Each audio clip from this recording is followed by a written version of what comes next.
selamat malam semua. Kembali ke bincang-bincang online hari ini. Kita akan bahas masih topik mengenai COVID. Topik yang kedua, kalau Jumat kemarin kita udah bahas tentang COVID dari perspektifnya medis. Hari ini kita akan bahas dari aspek sosial. Gitu ya. Bentar lagi kita akan kedatangan untuk narasumbernya. Ditunggu sebentar ya. Sambil nunggu connecting sama narasumbernya. Nah, muncul. Suara gue kedengeran nggak? Muncul, kedengeran. Kedengeran ya, gila. Kok Udah, gue gelap sih? ya nyalain lah kalau lo gelap. Lo harusnya beli ini tuh nggak lightning yang buat di kamera handphone itu loh, Iya bro. nih, payah nih gue nih. Gue kan bukan influencer kayak lu. Apaan ini gue pakai lampu kamar? Iya nih lampu kamar. Ya nggak Sorry ya apa-apa gelap. lah. Masih kelihatan kok, kalau di gue sih kelihatan. Mm-mm. Gila, bro. Kita udah lama banget nggak ketemu, bro. Udah lama ya nggak ketemu ya? Gila, Kacau ya. masih begini-begini aja bentuknya, bro ya. Anjir. Ya masih begini gue. Emang muka gue gimana? Kali ada Anjir, yang berubah hujan lagi signifikan kan tempat gue gue. nggak tahu. Nah, Bro, Ya. hari ini tadi gue udah jelasin sih sama yang nonton atau nanti Mm. akan nonton kalau kita kan akan bahas mengenai COVID dari sisi yang berbeda ya. Kalau Jumat kemarin kan gue Mm-mm. bahasnya tuh dari sisi medis, jadi kan dokter memang yang ngomong. Mm-mm. Kalau hari ini kita bahasnya lebih ke aspek sosialnya kali jadinya ya. Boleh, boleh. Nah, Ntar gue cuma tutup jendela dulu. ya Karena ampun, malah kan hujan tempat gue. iya, gue juga hujan cuma kan kalau ada angin efek-efeknya bagus, Bro, ke rambut nanti. Bagus apaan? Kresek-kresek.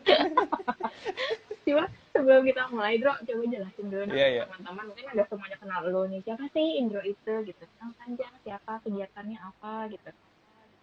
Oh, ya nama gue Indro Adi Nugroho ya. Manggil aja Indro gitu. Gue temennya Gloria satu angkatan ya 2006 Mm-mm. di FP. Terus kita berpisah ya Iya, kayak apa S2 aja ya. lo berpisah. Nah, terus gue sekarang dosen di Fakultas Psikologi Atmajaya. Kembali Mm-mm. ke alma mater. Mm-mm. Udah S2 cinta gue banget lo sama psikologi Atma Jaya. sosial. Enggak juga sih, Glo. Cari duit. Iya, Seperti semua orang pada umumnya gitu. iya. Terus gue dosen, gue peneliti juga Mm-mm. di sebuah center yang sekarang gue sedang bangun, namanya Center for Political and Human Behavior Studies. Itu Mm-mm. di Berarti, Atma. Nggak berat. Emang interest gue di situ sih, psikologi iya, politik kan. iya. Kalau lu kan klinis. Apaan? Gue udah Gue PIO sama sekarang. sekali. Oh lu pio ya, lu pio. Sorry, sorry, Udah, sorry, sorry. udah ganti aliran lagi gue sekarang. Udah ganti aliran, udah ganti aliran. Sorry, sorry.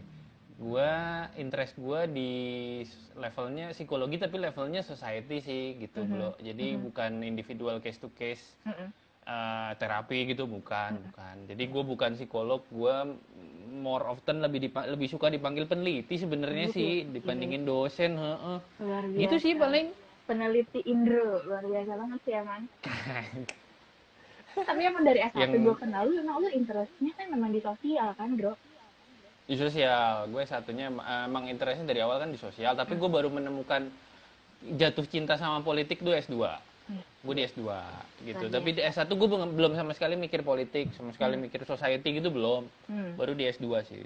Ya, ini Gitu gue sih, tahu Glo. setelah ini gue mau undang siapa kalau terkait politik. Ini gue sudah kebayang satu orang. Lanjut, Bro. Kita kan sekarang mau bahas tentang Lanjut. COVID nih ya. Sekarang sih yang gue Ya, mau bahas ya. itu kan ya balik lagi nih. Yang sekarang lagi marak itu kan Mm-mm. terkait dengan PSBB lagi Jakarta. Kayak gue di Iya, Bogor pun dan benar-benar. juga Depok tuh kita ada tambahan lagi gitu loh. Bahkan kita ada jam malam. Mm-mm. Jadi jam malamnya ini berjamaah ya. Kalau dulu mungkin kalau gue Mm-mm. cewek kan jam malam dari keluarga. Kalau sekarang tuh dari wali Mm-mm. kota gue ada jam malam. Nah, gue minta tolong lu Mm-mm. jelasin deh secara yang lu lihat tuh sebenarnya kejadiannya gimana sih? Karena kan kita COVID udah lumayan cukup lama ya, Bro. Maksudnya Lama 5 bulan lebih ya. lebih dari gue aja nih udah WFH tuh dari Maret. Terus teman gue kemarin yang Iya. dokter itu bilang katanya dia pertama kali menangani COVID pasien COVID di rumah sakitnya itu dari akhir Februari. Februari. Jadi udah Iya, 6 bulan Februari. lewat lah gitu. Nah, menurut lu sendiri Ah, ah, selama ah. 6 bulan ini kita kondisinya kayak gini bisa dijelasin nggak sih, Bro? Kenapa? Gue coba coba berbagi dari sudut pandang society kali Ya. ya, psikologi massa lah. Biasanya Mm, orang mm, kenalnya kan psikologi massa. mm, Bukan individual case to case. mm. Sebenarnya kan sebenarnya topiknya berat sih. Oh, Yang lu propose ya malam ini itu berat banget sumpah, berat banget. mohon maaf. Eh, iya berat banget kan Indonesia sulit move on dari COVID. Ya tapi emang bener kenyataannya kayak gitu. Emang emang ya faktanya mengatakan bahwa 5,5 bulan, 5,5 sampai 6 bulan ya Hmm, bahkan ya kita mhm, kan mhm, emang nggak move on gitu kan. Sekarang mhm, CLBK lagi kan balik mhm. ke Balik belakang lagi. gitu kan. balik lagi PSBB lagi, baru mau reopen semua ekonomi balik lagi ya. Tapi ya itu fakta, itu satu. Yang kedua, keadaan kita seperti apa? Gini ya kalau menurut gue, awal-awal emang kita tuh anxiety-nya tinggi ya secara society ya. Emang tinggi banget gitu. Orang malas keluar rumah, terus pertumbuhan ekonomi juga jadinya kan ngedrop parah ya, minus parah. Jalanan Jakarta aja kosong. Iya, sepi banget gitu kan. Keluar kota juga enak, lu naik motor, lu naik mobil, nyetir juga enak, kemana-mana juga nggak kayak Jakarta lah. Nah itu fase itu menurut gue sudah berlalu sih. 3 bulan di depan tuh kecemasan dan kecemasan ya, gue bilang kecemasan secara level agregat itu tuh udah lewat gitu. Nah sekarang tuh kayaknya orang tuh udah mulai bosen gitu. Iya, udah mulai Orang tuh udah mulai kontrolnya bosen, udah mulai longgar lagi. Iya, secara psikologis mereka tuh kayaknya nggak kenapa-napa deh gitu loh. Kayak gue masih bisa survive aja gitu loh. Gue minum vitamin misalnya kayak gitu. Ada self denial yang muncul gitu karena situasi kan gitu. Nah, terus mulai pemerintah kan buka pintu ya, buka pintu buat PSBB supaya dibuka lagi. Orang mulai ini kayaknya udah mulai aman nih gitu. Terus juga Gubernur DKI kan bilang juga udah mulai 1:1 tuh gitu. 1:1 penyebaran, tadinya 1:3, 1:5, sekarang udah 1:1. Ada ketenangan secara kolektif yang dirasakan sama orang Jakarta dan kota-kota lain pada umumnya ya. Tapi beberapa kota belum calm juga gitu. Itu yang gue lihat gitu. Jadi akhirnya mereka mulai optimis lagi ya, itu yang penting tuh. Mereka mulai optimis lagi, mereka mulai berani natap lagi kira-kira future tuh akan seperti apa ya, kita buka usaha yuk gitu. Mau PSBB transisi ini gitu. Nah, yang di satu sisi yang menarik mungkin soal ini ya, kenapa sekarang tiba-tiba balik lagi gitu kan. Nah, emang lucu gitu kalau gue ngelihatnya kayak emang kita tuh gini ya, kalau gue pikirin tuh emang kita kayaknya tidak terbiasa comply dengan sebuah stimulus yang sifatnya tuh pasif, Glo. Iya. Kayak anjuran gitu loh. Anjuran lu tuh mesti dikasih ada tahu. denda, Iya gitu. Sanksinya kan juga ya lu kenain sanksi, tapi sanksinya ya gua nggak kena tuh. Gitu. Benar. Jadi itu yang gue bilang stimulus yang pasif. Beda stimulus yang aktif tuh kayak lu keluar rumah, di rumah tuh ada yang jaga, terus lu negor lu. Nah, itu stimulus yang aktif. Nah, orang Indonesia tuh menurut gue tidak terbiasa dengan sebuah stimulus yang pasif. Jadi isunya ke compliance sih. Jadinya compliance-nya tuh kayak nggak maksimal gitu. Compliance-nya orang-orang Indonesia itu harus dikondisikan gitu loh. Gitu Glo yang kalau gue lihat sih. Iya. Jadi akhirnya kita tuh ya balik-balik lagi. Benar. Gue juga lihatnya gitu. Gue setuju juga kayak lo bilang, karena kan sekarang awal-awal itu kan dari pemerintah tuh cuma bilangnya anjuran pakai masker gitu kan, cuma itu doang. Betul. Terus setelah sekian lama banyak yang udah keluar rumah nggak pakai masker, baru muncul tuh denda. Kalau keluar rumah nggak pakai masker, baru tuh ada denda nominalnya sekian gitu kan. Itu sih, iya sih, benar-benar. Dan gue juga ngeliatnya kenapa? Tapi kan lu juga jarang ya ketemu orang yang nindak kan? Jarang kan, maksudnya bahkan kayak gue sendiri nih ya, kalau negor teman gue gitu, misalnya gue ketemu teman gue di mana gitu kan, gitu waktu pas kemarin udah mulai PSBB belum dibuka, teman gue tegur loh, kayak misalkan lo nggak pakai masker sih gitu, dia bilang ya lu teman gue tahu pasti ratik gitu, makanya dan lu pasti aman, lu di rumah aja kan, jadi gue udah gue nggak usah pakai, ya gitu tuh bro. Iya, makanya gitu loh. Lo awal-awal itu kayaknya fase itu tuh nggak di-maintain aja sih lo sama government gitu loh. Akibatnya kita nggak di-maintain jadinya ya lose lagi. Gue udah prediksi saat itu sih, temen gue nanya, "Bro, kalau lu setujunya apa sih? Lu setujunya kita tuh testing massal atau lu teritori kuarantin gitu loh, seperti New Zealand gitu ya. Kalau gua akan cenderung pilih lockdown, teritori kuarantin, karena itu yang terbaik buat orang Indonesia. Dimana pengkondisian itu buat gue secara kolektif ya, ini gue ngomongnya masa ya, bukan case to case. Secara kolektif emang society kita tuh terlalu scattered aja sih Glo, gitu. Scattered tuh maksudnya lu tuh nggak bisa anggap satu society ini punya karakteristik yang sama. Betul. Nah, itu yang dilakukan pemerintah, jadi dikasih anjuran aja terus gitu, campaign gitu, kasih anjuran, tapi nggak jalan gitu. Kuping kanan jadinya. Iya, selalu begitu kan. Emang yang paling mujarab sih kalau buat orang Indonesia itu emang pengkondisian ya, gue nyebutnya stimulus respon gitu, itu paling mujarab buat orang Indonesia. Contohnya kan kayak Kenapa? kayak kereta aja gitu kan. Kayak misalnya lu gini deh. Lu masih di Bogor nggak sih? Masih di Bogor gue. Nah, sekarang gini deh. Lu kalau dari Bogor ke Jakarta sekali naik kereta listrik gitu ya, komuter lain. Tapi zaman dulu itu kan jelek banget ya. Perubahan shiftingnya gitu ya. Jadi gue tuh suka banget ngeliatin itu gitu. Shifting dari kereta api yang kereta listrik yang lama ke yang baru itu kan sebenarnya pengkondisian. Betul. Bukan anjuran kan. Betul. Emang lu kudu dipaksa Memang, gitu loh. Benar. Iya kan, dihadirkan tentara gitu, tentara bawa pistol gitu. Itu pengkondisian kan. Benar. Secara kolektif lu tuh takut. Benar. Lu ke situ kayak gue ditembak nih ntar kalau gue nggak disiplin gitu loh. Benar. Emang kelihatannya kejem, Glo. Kelihatan tuh kejem. Tapi society ya, secara level society, kayak butuh itu sih, Glo. Iya, gue juga butuh kayak gitu sih. Karena lucu sih, bro, maksudnya gini, gue juga ngerasa bahwa ini kayak yang tadi lu bilang masalah komuter lain gitu ya, itu kan awal muncul pro kontranya parah banget, karena kan kita tarifnya itu kan per kilometer jatuhnya ya. Kalau dulu kan zamannya kereta tuh gue inget banget deh, ada kereta yang ekonomi yang ayam aja bisa masuk, kambing bisa masuk ya kan. Terus ada waktu itu dibilang ekonomi AC, itu tuh yang middle, jadi kan ya masih orang doang yang masuk gitu. Sampai sekarang akhirnya kan dulu ada yang express gitu, sekarang kan cuma jadi satu gitu. Itu gue inget banget di awal-awal peralihan kondisi seperti itu tuh pro kontranya banyak. Ada yang bilang kok ini ya jadinya mahal, karena kan tuh kalangan yang menengah ke bawah mungkin agak berat ya dengan tarif seperti itu gitu loh.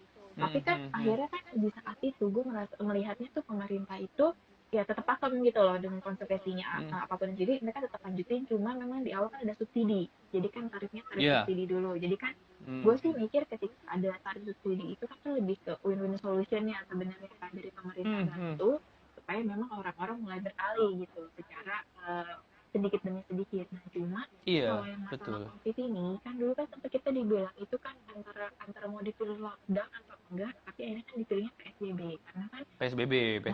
Karena kalau lockdown itu kan katanya dia yang bilang secara dari sisi infrastrukturnya di negara kita tuh belum bisa, atau dari perputaran ekonominya tuh kita belum secanggih di negara lain gitu ya. Makanya sih gue buat compare juga gitu.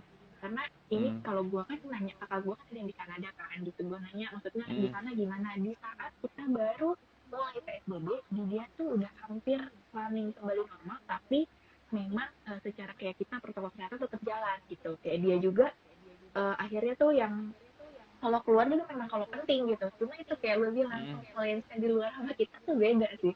Di sana cukup dengan dikasih tahu gitu ya, jadi itu semua jalan. Lo ngikut, iya. Kayak di Belanda tuh sekarang udah lepas masker. Temen gue kan ada yang S3 tuh lagi di Belanda. Gue tanya, sekarang gimana di sana? Oh, di sini udah aman gitu. Semua orang comply. Itu isunya kan, variabelnya, comply.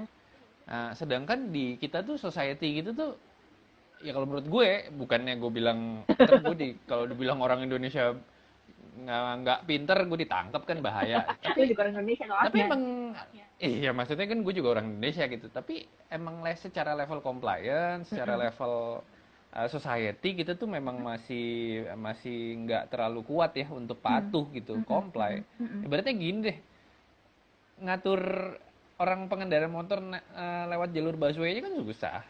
Nah ini lu bayangin, lu harus pakai masker, lu harus cuci tangan, itu kan sebuah perilaku yang kompleks, bro. Ya lu kan psikolog lu tau lah gitu.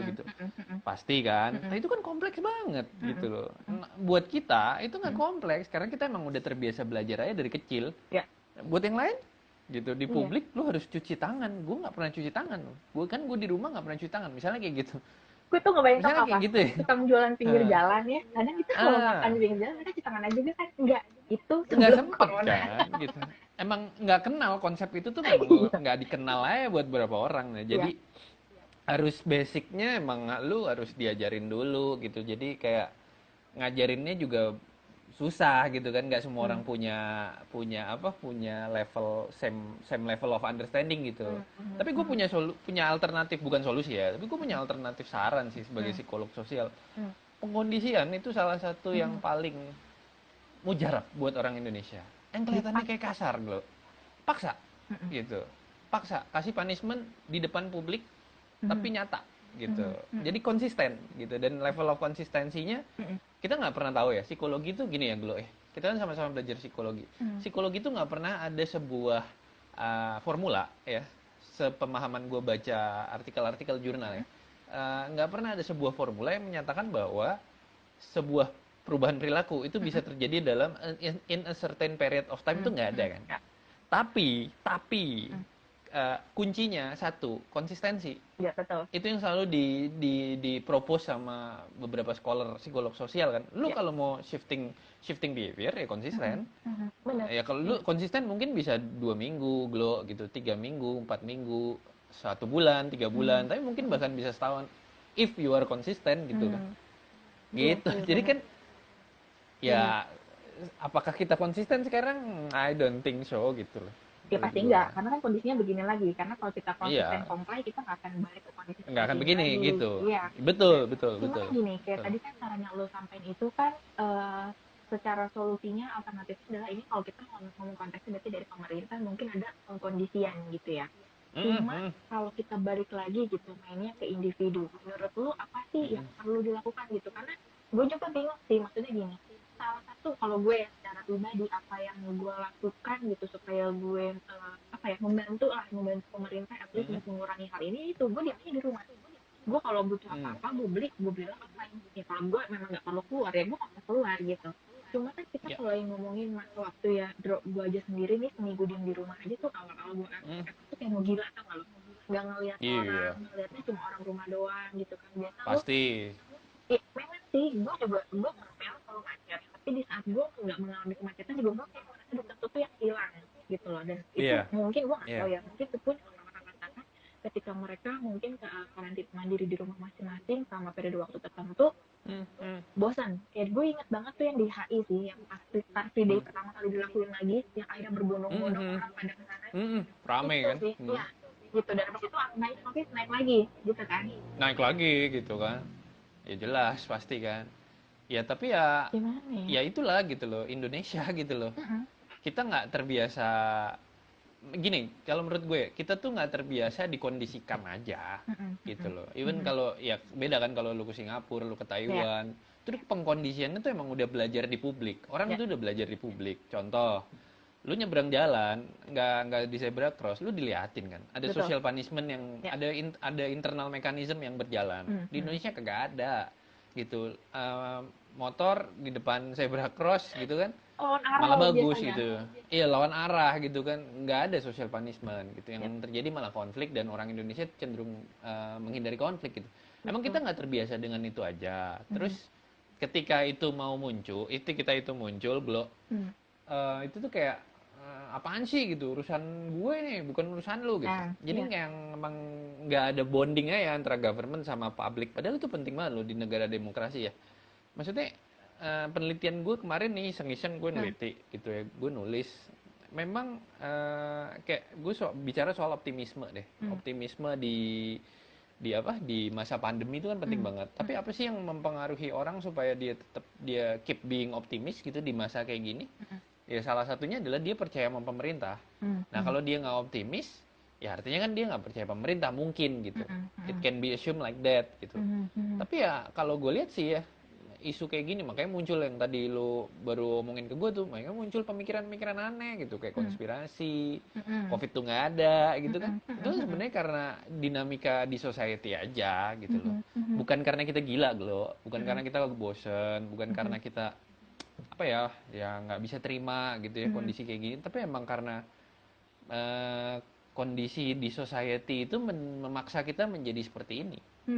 Gitu. Nah itu makanya tadi gue tanya ke lu, sebenarnya teori konspirasi nggak sih? Karena di awal-awal tuh ya, maksudnya gue ini dari yang simpel aja deh, orang-orang di sekitar gitu, tetangga-tetangga kayak siapa gitu kan, gitu. Maksudnya gue salah satu kan yang dari awal gue percaya COVID itu ada, karena gue udah ngeliat dari berita dimanapun tuh berjatuhan gitu banyak. Cuma juga beberapa orang yang mungkin kayak nggak percaya apa yang diberita gitu. Mungkin kayak lu bilang di awal ya, ketika mereka keluar pun gue nggak pakai masker, gue sakit karena gue nggak ada gejala-gejala tuh, gue sehat aja sampai sekarang. Ada yang gitu juga.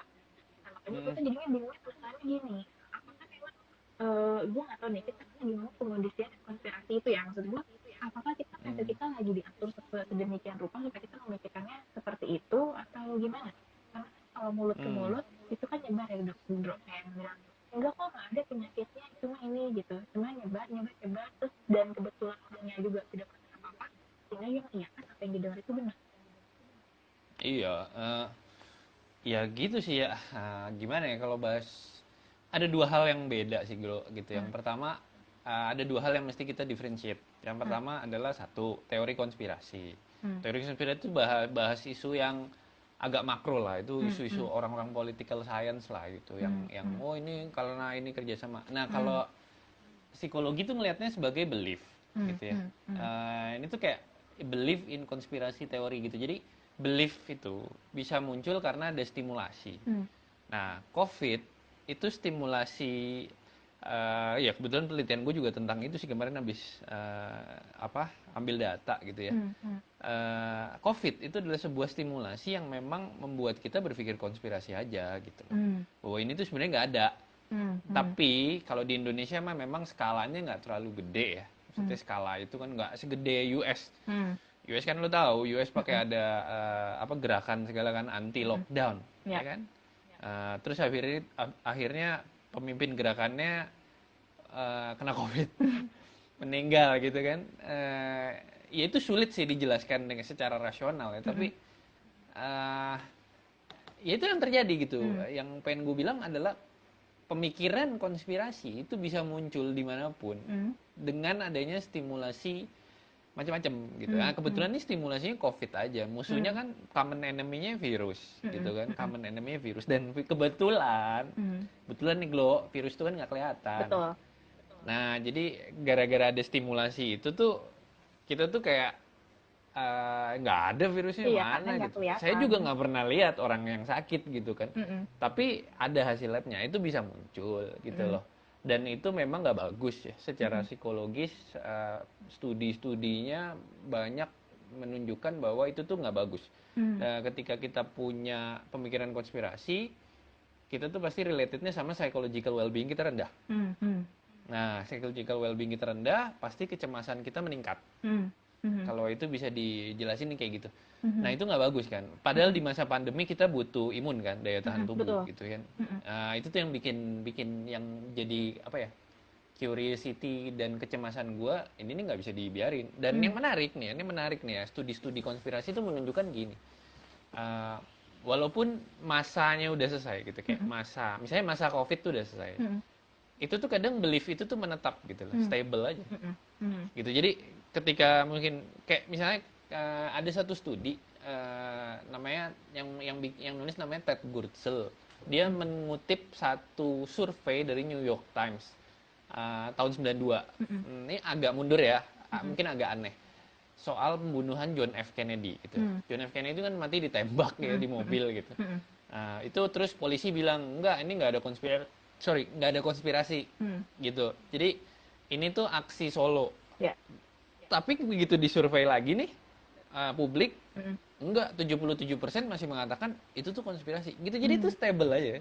Nah, itu yang agak unik ya menurut gue, agak ini something different nih, nggak kayak belief yang lain gitu. Kalau belief yang lain kan udah kita percaya bahwa bumi itu datar misalnya, terus habis itu ada fakta bumi itu bulat, ya habis itu udah mungkin agak reduced ya, tapi konspirasi agak berbeda nih bro, gitu. Nah, itu yang mesti dilihat sama pemerintah. Jadi maksudnya ketika itu stable, society kita diinduksi gitu ya, diinduksi dengan sebuah pemikiran itu, takutnya ada satu studi juga yang mengatakan bahwa ketika kita berpikir konspirasi, kita jadi nggak politically engaged. Padahal itu butuh gitu. Nah, itu kan bahaya gitu. Kalau dari sudut pandang sosial psikologi ya dan political, itu tuh yang bahaya gitu. Jadi gini, kualitas policy, kualitas kebijakan yang dikeluarkan pemerintah sekarang itu sangat menentukan publik untuk menilai apakah dia masih percaya atau enggak sama pemerintah. Ketika dia tidak percaya, itu bisa leads to belief in konspirasi. Itu betul. Aja. Benar. Itu sih Glo. Ya, karena gue kan kebetulan kan follow IG-nya Pak Jokowi kan gitu. Gue setiap ada yang nggak Pak Jokowi doang deh, wali kota Bogor deh gitu, setiap mereka posting sesuatu kebijakan baru terkait corona ini tuh, yang komen tuh nggak cuma positif doang, negatif juga banyak gitu. Yang kayak tadi lu bilang, yang mungkin beberapa orang tuh yang melihat bahwa kebijakan ini nggak sesuai dengan apa yang mereka pikirkan, atau mereka merasa nih kayaknya nggak akan bisa berhasil nih kebijakannya gitu kan. Akhirnya ya udah mereka berpikiran bahwa bahwa negatif gitu. Pemerintah bisa gini-gini, apalagi dengan periode waktu yang cukup lama nih, kita kan belum akhir juga kan dari pandemi ini. Nah itu sih, jadinya gue juga langsung mikir nih, wah ini akan muncul apa lagi ya gitu setelah ini gitu. Karena balik lagi ya, kalau gue sih jujur bukan tipe orang yang terlalu komentar politik sih atau konspirasi ya, gue cuma melihatnya adalah ya udah nih kondisi seksual saat ini tuh seperti apa gitu. Cuma gue melihatnya dari sudut pandangnya adalah bahwa apa nih yang kita sebagai individu tuh bisa lakukan gitu untuk membantu ya kondisi ini. Karena kan gue yakin juga semua orang udah mulai bosen, jengah gitu ya dengan larangan-larangan yang ada, dan bahkan gue ngerasa bahwa mungkin teman-teman yang comply gitu loh melihat kondisi seperti ini, mereka ngerasa nggak adil akhirnya. Gue comply selama beberapa bulan terakhir, gue nggak keluar rumah, gue kalaupun gue harus keluar rumah, gue menjalankan protokol kesehatan gitu ya. Tapi kok gue aja ya jujur, gue kalau gue di keluar rumah gitu gue ketemu dan nggak ketemu deh, gue lewat tempat mobil lewat di pinggir jalan, gue ngomong sama pakai masker dong, dan ngomongnya tuh jaraknya jarak dekat kayak dulu sebelahan gitu. Itu pun gue ngerasa kayak apa mereka tuh nggak sadar atau gimana gitu loh. Itu sih sebenarnya yang gue pikir. Jadinya kan pasti dari sebagian teman-teman tuh yang udah ngerasa gue udah comply nih, gue udah ngikutin protokol kesehatan, gue udah nggak keluar rumah gitu, tapi kok kondisi nggak lebih baik gitu kan. Jadinya tuh banyak muncul perdebatan akhirnya gitu loh. Iya, iya itu sih juga. Ya gimana ya, maksudnya bener kata lu sih. Maksud gue ketika kita negor itu bisa berantem malahan kan. Padahal maksud kita baik, misalnya kayak gitu. Kita loh yang salah. Iya bener gitu. Bisa-bisa lu jadi bulan-bulanan kan masuk Twitter. Ini orang ntar difoto, orang ini sok jadi, ya kan gitu orang Indonesia, sok jadi polisi gitu, sok jadi gugus tugas. Kan malah jadi rame gitu ya. Jadi ya satu, ya kita mesti terima emang karakteristik society kita seperti itu. Satu yang kalau gue bilang ya, no offense buat semua orang Indonesia, tapi kita tuh cenderung responsif. Kita tuh bukan deliberatif ya. Society kita tuh society yang emosional, and that's okay, itu nggak ada masalah. Artinya kan kalau dari sudut pandang psikologi sosial, dia pakai yang namanya apa tuh namanya, gue agak lupa pelajaran gue dulu. Gue nyebutnya intuitif ya, intuisi ya yang lebih berperan daripada deliberate dan rational thinking gitu. Emang begitu gitu, nggak ya nggak apa-apa gitu, itu fakta. Apakah itu nggak bisa diubah? Tetap bisa, tapi caranya kudu dipikirin matang-matang. Nah sekarang ini kan yang gue lihat pemerintah kita, government kita itu cenderung humanistik ya. Humanistik tuh kayak menganjurkan, nah gitu kan, keren kan bahasanya tuh keren. Halus, soft power kalau bahasa politiknya, bukan yang hard power gitu. Tapi buat gue nggak akan ngaruh gitu, karena emang kita tuh nggak, iya emang society-nya sih Glo, kita nggak terbiasa aja dengan stimulus yang sifatnya tuh pasif, nggak terbiasa. Emang kita tuh harus aktif stimulus. Contoh, ya misalnya ya patroli itu periodically gitu, rutin ada jadwalnya. Sekarang misalnya depan rumah gue aja patroli cuma Sabtu Minggu, terus pakai toa, kan susah. Itu kan menganjurkan gitu loh. Kayak gitu-gitu tuh mesti harus, iya gitu. Ya sangat tidak efektif menurut gue, sorry to say. Tapi yang kayak gitu-gitu kan mesti kita pikirin gitu. Society kita tuh kayak gimana sih? Itu dulu deh yang harus dipikirin sama government. Secara ekonomi ya, pemerintah kita melihat, menganalisis secara ekonomi itu bagus. Gue acungi jempol deh. Kayak gugus tugas kemarin tiba-tiba kan lihatnya dari sudut pandang konsumsi ya gitu kan, daya beli gitu. Makanya dikasih bantuan kan, yang income-nya di bawah 5 juta dikasih bantuan gitu, stimulus finansial gitu. Itu bagus, itu keren tuh buat gue. Mengungkit daya beli, karena emang kita tuh secara ekonomi ya, kita tuh masa kayak gini cemas saving. Nah, padahal negara kan butuh apa? Butuh konsumsi. Nah, itu bagus secara ekonomi. Tapi secara sosial, campaign masker, menganjurkan, kita harus pikir yang lebih deh, yang breakthrough gitu dulu. Nah, kalau gue menyarankan dengan pelibatan TNI Polri itu bagus. Itu bagus. Tapi rutin dong gitu, bikin skema patroli gitu. Maksudnya jangan ngasal, Satpol PP jangan cuma duduk doang di pengkolan gitu ya, terus main HP gitu loh, gerak gitu loh. Kalau lagi ngatur jalan di foto biasanya. Nah maksud gue mungkin lebih dari itu Glo gitu, karena gimana ya, menurut gue society gitu tuh kan baru belajar berdemokrasi, baru belajar soal kebebasan. Ya harus dikontrol gitu loh. Emang harus di-maintain juga. Nah, kayak gitu. Jadi kayak case-nya kayak shifting behavior kereta api aja, shifting behavior komuter lain. Iya kan? Maksud gue, dulu kan lu kayak begini misalnya kan, dulu tuh gue inget banget, gue tuh sering bolak-balik kan kuliah gue di Depok ya, S2. Nah, tuh gue lucu gitu, gue ngeliatin seorang ibu-ibu tua itu yang baru shifting dari tadinya tiket kertas ke kartu. Tapi yang kan ada mesinnya ya, mesin typing kan, zaman kita kan gitu, yang waktu baru-baru kan mesin typing masih dikit tuh gitu loh. Sekarang udah banyak.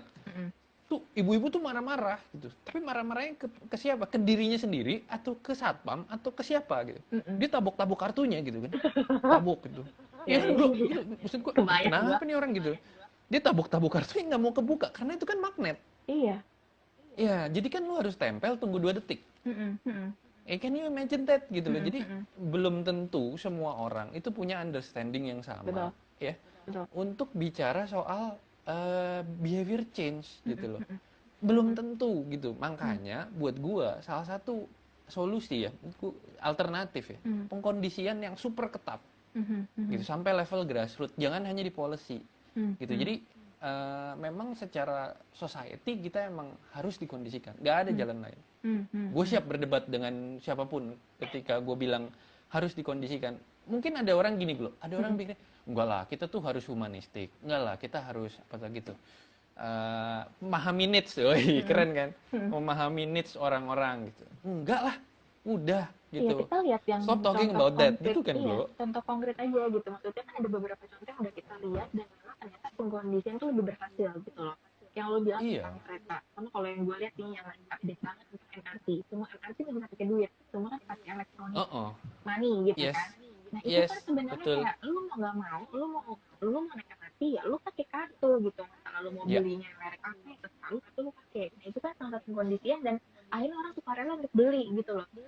Gitu mungkin kayak lu maksud gitu pengkondisian adalah gimana caranya pemerintah bisa mengkondisikan kondisi kita saat ini supaya orang akhirnya suka rela mau mengikuti kayak protokol kesehatan yang kayak gitu kali ya, tapi pengkondisian dulu gitu.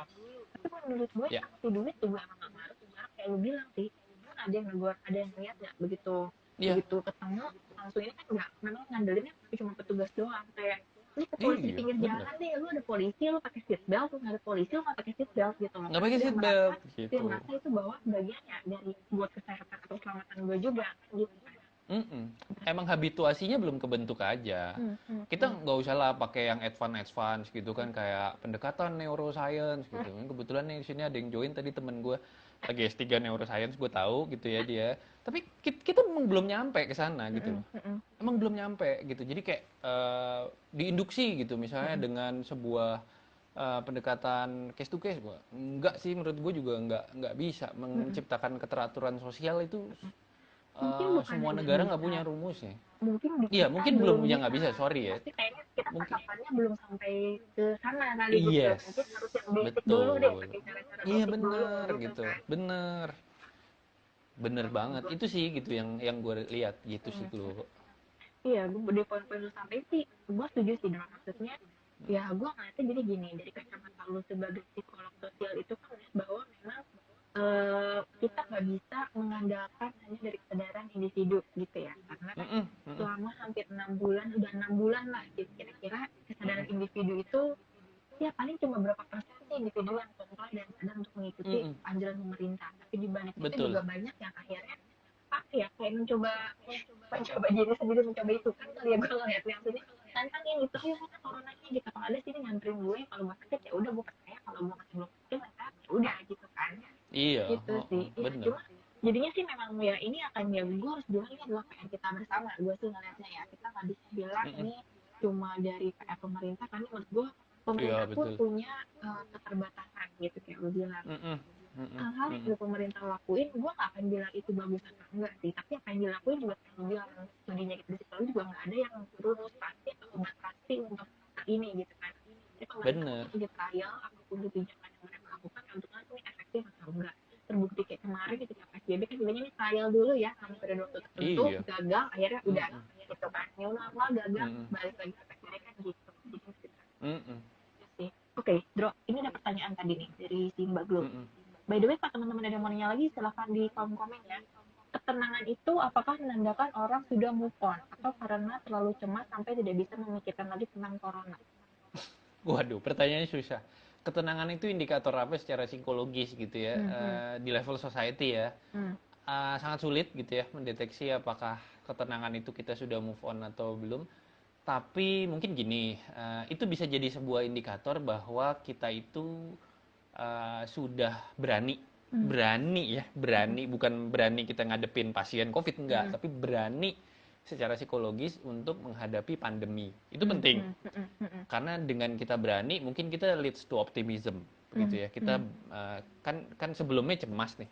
Face-nya kan sebelumnya mungkin cemas, terus nggak mau, takut, a view of negative emotion lah. Kan kalau negative emotion tuh people cenderung avoid. Nah, sekarang tuh udah mulai attach gitu ya kan, berani gitu. Nah, itu bagus, tapi nah, berani dengan awareness is a complex thing to do gitu loh. Berani dengan awareness, nggak cuma berani, tapi berani dengan awareness. Misalnya awareness selalu pakai masker, cuci tangan gitu, nggak boleh ketemu orang banyak. Itu kan di level kognitif itu tuh susah.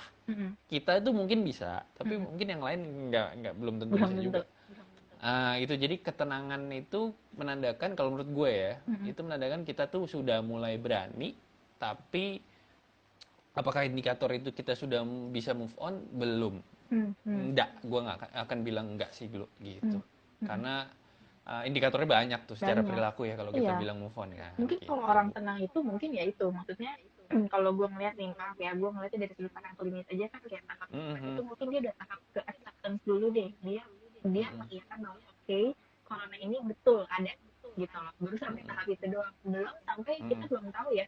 Dengan dia tenang itu dia udah melakukan protokol atau enggak, kita nggak tahu. Dengan dia tenang itu terus dia menjadi satu, yang lu bilang, satu dengan pemerintah untuk bersama-sama ya kita sebulan tangan gitu kan. Maksudnya bener itu mungkin dalam konteks diri dia sendiri dulu, mungkin pemerintah cuma atau yang sampai kayak tadi kemarin gue sempat bahas itu kan beberapa orang yang begitu tahu corona kan jadi paranoid ya, maksudnya jadi yang kayak bahkan jadi orang tuh memang ya selalu ini ya kutubnya tuh bener-bener utara selatannya tuh kelihatan kontras banget. Ada yang bodoh amat, ada juga yang terlalu paranoid sampai dikit-dikit cuci tangan. Ada tuh temen gue gitu, dikit-dikit cuci tangan, pegang apa pakai ini sanitizer, sampai gue itu kayak ini tau lo, kayak kulit yang ganti kulit gitu. Iya. Boleh kan sebenarnya karena ada alkoholnya kan. Itu sih maksudnya sangat signifikan bedanya. Cuma ya itu maksudnya gue juga pengen lu nyampein sesuatu sih, kayak misalkan di sini kan lu udah jelasin mengenai pandangan lu terhadap kondisi saat ini, kenapa akhirnya Indonesia memang sulit banget move on gitu dari lu sampein kan ya tadi ya faktor-faktornya hebat. Nah buat teman-teman yang mungkin nonton gitu, ada nggak sih misalkan ya kita ini ya menyemangati aja gitu teman-teman yang masih comply saat ini, masih kesal gitu, maksudnya kayak duh gue udah comply, gue berharap corona ini segera berlalu, tapi karena ada oknum-oknum lain yang ibaratnya kayak bodoh amat gitu kan, sampai akhirnya ya kita ya seimbasnya kita semuanya kena gitu loh. Apa sih yang bisa lo sampaikan ke mereka yang mungkin bisa mengakomodir juga mungkin orang-orang yang selama ini masih sebodoh amat, supaya mereka bisa tergerak lah kayak lo bilang buat yang pertama ya itu pertanyaan lu juga susah nih terakhir. Yang pertama, gue tidak mau mengambil porsi sebagai government karena gue takut gue mengambil porsi mereka, karena ini kan sebenarnya government yang harusnya. Tapi begini, sebagai psikolog sosial ya yang memang belajar psikologi sosial dan politik, yang pertama kita harus apa tuh bahasa kerennya apa sih? Gue mau ngomong bahasa keren kayak nggak ketemu gitu di kepala gue, tapi bahasa sederhananya menahan diri lah, self control kita harus tinggi. Self control maksudnya apa? Self control itu adalah menahan emosi ya. Maksudnya ini nih bahasanya kalau psikologi, regulasi emosi kita harus diasah.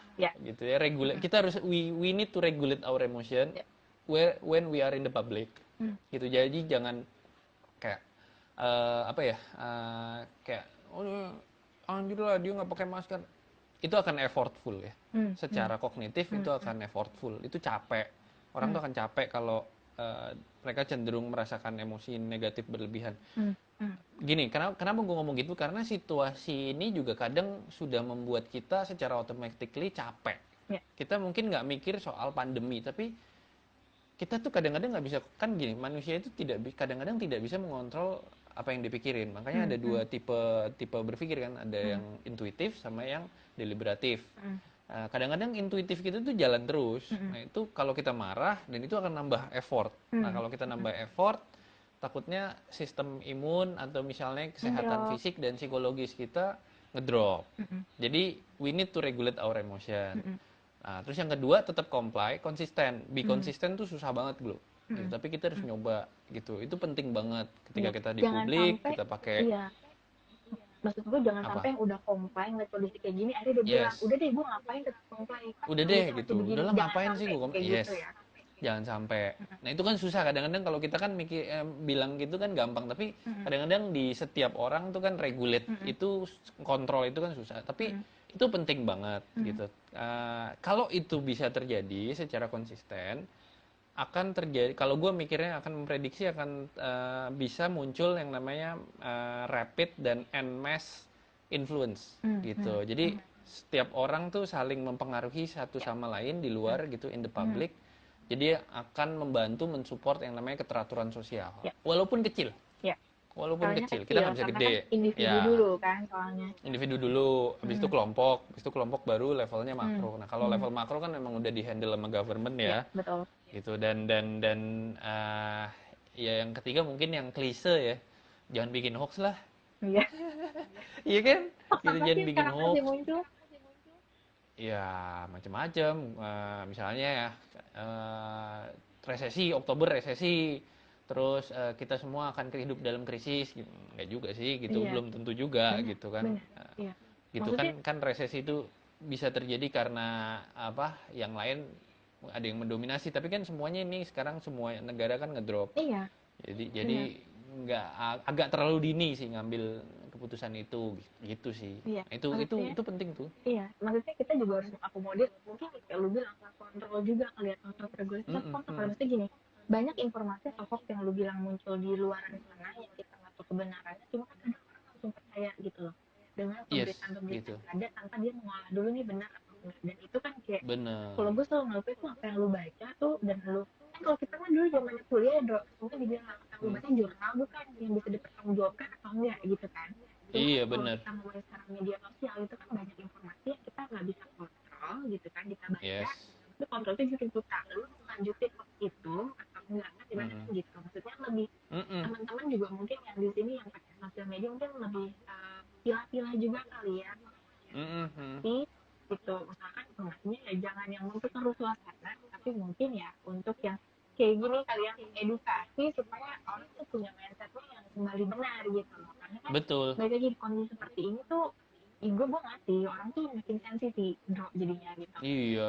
Benar. Bosan di rumah atau mungkin load pekerjaan gitu kan. Loadnya gede. Dan gitu ada kan beberapa kayak kebiasaan-kebiasaan tuh yang harus kita ubah gitu loh untuk bisa beradaptasi dengan kondisi ini. Dan itu tuh buat gue ngeliatnya sih orang tuh jadi lebih sensitif gitu. Dan ketika sensitif terus dicekokin dengan konten-konten atau informasi-informasi yang nggak benar, itu jadinya sih makin memperkeruh masalah sih. Wadaw itu jadinya Glo. Iya. Kalau lu nonton kan gue waktu itu kemarin tuh nonton podcastnya itu kan Deddy Corbuzier tuh sama apa Bambang Susatyo tuh ketua MPR. Itu ada yang menarik ya, selain dia suka pamer senjata ya. Itu buat gue juga menarik tuh. Ketua MPR pamer senjata. Wah, gitu kan. Tapi gini, dia bilang tuh joke ya, dia ngejoke gini. Kalau mau ngancurin Indonesia tuh nggak usah perang, nggak usah ngajak perang, sebar hoax aja. Iya. Tapi gue pikir-pikir bener ya, bener ya. Iya kan, maksudnya kan kita tuh sangat rentan ya, society kita tuh sangat rentan sama itu. Jadi itu tuh hati-hati banget sih. Memang apalagi pandemi. Iya, kan karena gue ngeliat juga nih, orang Indonesia tuh kalau nggak salah ya, gue lupa penelitiannya siapa, pengguna sosial media tinggi tuh Indonesia salah satunya loh. Ya, nomor 3 atau nomor 2 sekarang? Iya, nah itu. Ya itu. Ya, itu dan jadi itu signifikan sih, benar sih kalau lo bilang itu walaupun jokes sih, gue mikir juga kayak lo bilang, benar juga. Nggak perlu perang, nggak perlu ngadu, maksudnya gini, adu domba aja. Lo kasih apa yang nggak benar, itu akan terjadi perang dengan sendirinya sih. Iya, makanya. Nah, yang jadi masalah adalah sekarang pandemi. Terus pilkada juga tetap jalan kan? Nah, itu, iya. Gitu, secara politik ya, kalau gue ngeliatnya politik. Pilkada jalan, masa berkumpul. Nah itu As you know lah, iya kan? Maksudnya pilkada itu, campaign itulah adalah sarang pembuatan hoax. Black campaign, ya udah gitu. Ya mudah-mudahan enggak. Gue nggak mau skeptis ya, Glo. Tapi mudah-mudahan itu tidak terjadi dan KPU bisa kontrol sih. Gitu. Tapi itu sangat rentan ketika kita tidak consider itu seriously. Gitu iya sih. Iya. Dan gue malah jadi ngeliatnya kayak yang barusan aku ngomong betul, gue jadi mikir deh. Ya kalau misalkan pilkada ini ternyata jadinya adalah kumpul massa, itu kemudian dia bertolak belakang dengan sikap physical distancing dan juga yang kemarin pemerintah galakan gitu. Iya betul. Pengurangan corona ini gitu kan. Gitu sih. Iya sih. Dan ya itu solusinya nggak ada. Ada sih, tapi ya kadang-kadang gue juga mikir gini, ini kayak solusinya, tapi gue juga sendiri tuh tidak yakin gitu, karena kan gue cuma sebagai peneliti ya, di atas kertas kita misalnya kita uji hipotesis, kan kerjaannya penelitian gitu, kita uji hipotesis, iya signifikan gitu, misalnya signifikan, berkontribusi secara regresi, terus apa statistik bla bla bla gitu. Tapi apa ya kalau kita tarik ke level praktikal, ini benar-benar punya impact ya, gitu aja kan, maksudnya gue sendiri pun belum tahu, tapi hasil di atas kertas yang which itu adalah kerjaan gue tiap hari mengatakan bahwa memang bagi Indonesia menurut gue pengkondisian itu adalah salah satu alternatif gitu. Jadi paksa gitu, turunin TNI, anggarkan duit yang gede buat aparat penegak hukum gitu loh, polisi, TNI gitu, kasih aja mereka, lu jalan-jalan bawa bedil gitu misalnya, bawa senapan laras panjang, takut lo gitu. Iya, gitu. Tolong pakai masker. Coba sekarang gini, lu ditegur sebagai publik ya misalnya, kita ditegur sama polisi, sama TNI yang bawa laras panjang di depan. Kita lebih scared yang mana? Yang bawa laras panjang. Iya. Maksudnya, gue pernah loh, kayak gitu, gue mau jemput bini gue gitu kan, gue masuk Terminal 3 bawa mobil, gue di stop karena gue salah jalur. Di stop TNI senjata laras panjang, dia nggak ngapa-ngapain, gue dan redek. Iya, tapi dia nggak ngapa-ngapain, dia cuma main mata aja, gitu. Gila. Itu bisa gue rasain. Ya? Waduh, gue mundur pak, saya mundur pak, gitu, saya mundur gitu. Itu beda, rasanya beda. Nah itu namanya pengkondisian. Kadang-kadang hal kecil itu sama pemerintah ya, terutama pemerintah daerah itu nggak dikonsider, padahal itu punya efek. Gitu, misalnya seragam atau ya pakai pentungan gitu, atau pentungannya disarungin di belt sama pentungan di bawah kan beda kalau negor rasanya.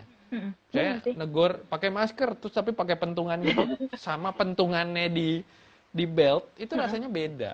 Gitu, lebih scary yang itu kan gitu loh. Jadi maksudnya kayak gitu, kecil-kecil kayak gitu tuh yang kita harus consider gitu sih di publik. Itu menurut gue satu alternatif ya yang bisa dipakai buat society Indonesia tuh. Gitu ya, ada beberapa, gue pasti gue tanya diskusi sama lo gitu, ada beberapa ini sih, misalnya opsi lah yang bisa dilakukan ya. Kan kalau yang dulu kan kayak bawa bedil itu kan agak ekstrim juga ya untuk di Jakarta. Ya, ekstrim. Gue yakin bocah-bocah gitu, misalkan yang keluar pasti langsung takut pada nangis kayaknya ketemu mamanya gitu kan.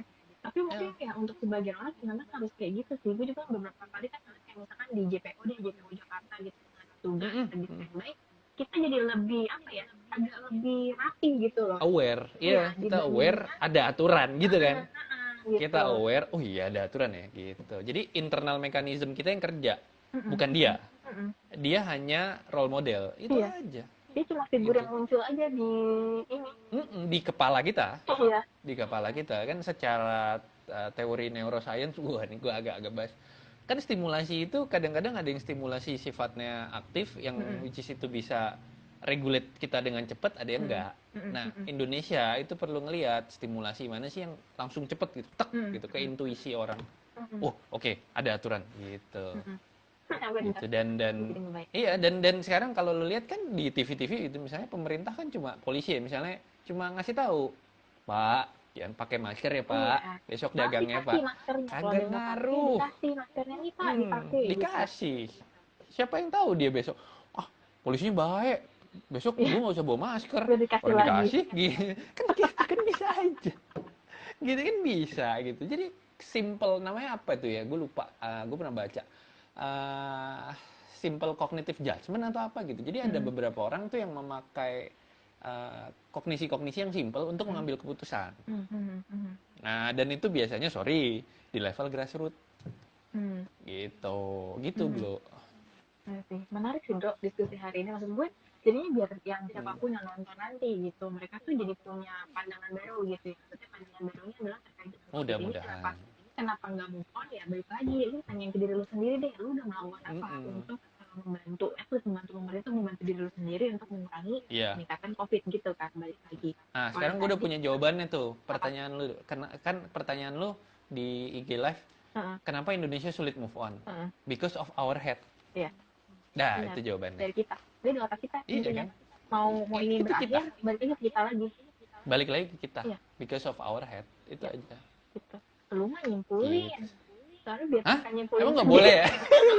sorry. Nggak apa-apa, memang benar gitu. Maksudnya kan sebenarnya kita, ya sebenarnya apa yang kita sampaikan tadi gitu kan. Maksudnya kita dari sudut pandang pemerintah, secara dinamika kelompok gitu kan.